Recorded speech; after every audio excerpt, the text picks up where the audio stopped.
make a quick video talking about why recovery from PTSD might be quicker or easier for some people than others, and I want to preference this video by saying that everybody's an individual, so what affects one person one way might affect another person another way, and it's not a sign of like weakness or strength. People are just individuals, and there's a lot of different genetic and environmental factors to it.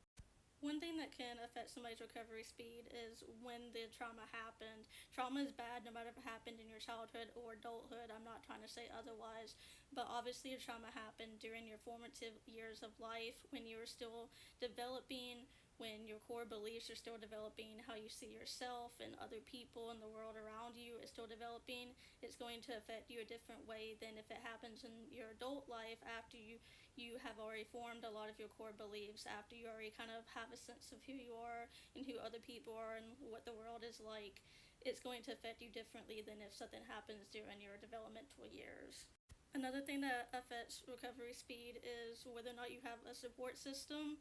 If somebody has some type of support system in their life, they have at least like one healthy family member that they can go to, they have some type of friend or a teacher or just somebody in their life that can model healthy behavior to them, or some type of support system in their life, even if they can't talk to them about the abuse.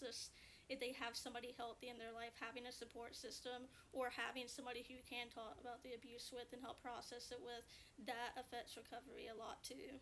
This is because if somebody has a support system in their life, they might be able to separate that from what happened to them. They might say what happened to me is bad, the person who did that to me is bad, but I have like this healthy person in my life, there's still some good in the world. While if everybody around you is negative and everybody around you is unhealthy and like abusive, then it can be really hard to keep in mind that there's good out there. Same with the difference between childhood and adult. When something's happened to you as a kid and it's all that you've ever known, it's a lot harder to realize that there's other good stuff out there if you didn't experience it as a kid than if you had a relatively normal, healthy childhood and then something happens to you as an adult, because as an adult, there's something for you to look back on. It's easier to go back to your old self, the self that you were before the trauma. If something happened from your childhood, there is no self before the trauma to go back to. Another thing that can affect recovery speed is how often the abuse happened. And again, I want to preface this with like somebody can experience like something traumatic one time and it can affect them for the rest of their life. I'm not at all trying to downplay people who have only experienced something one time. That's bad in itself.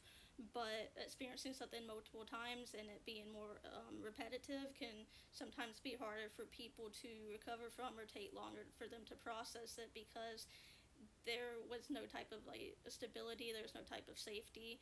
So like if something happens one time, there might be safety that they can go back to, and it might be easier for them to realize, okay, this happened one time and that's really scary and still going to take time to process, but I can go back to that safe time. But if something is happening over and over again, it can be a lot harder to ever feel safe because of the fact that it's a repeated pattern and it's not always like consistent of when it happened to, which makes your body feel like you have to constantly be on guard. People's responses after the abuse or the traumatic event can also affect things. Obviously, if people are very like enabling to the abuser, or people didn't believe you, or just things of that nature, it can really cause like really negative beliefs of the event and yourself afterwards. While people are very supportive afterwards and believed you and you were able to get treatment or help, you were able to get therapy, that can make recovery a lot easier. The last thing that I would mention is pre-existing conditions. Neurodivergent people, for example, are at an increased rate of being abused and experiencing trauma. And so if somebody is already neurodivergent, or somebody is already, let's say, depressed, or has some type of other pre-existing condition, or is chronically ill with a physical health problem, it can make things a lot harder to recover from, because of the fact that they already have that on top of whatever traumatic thing that they experienced.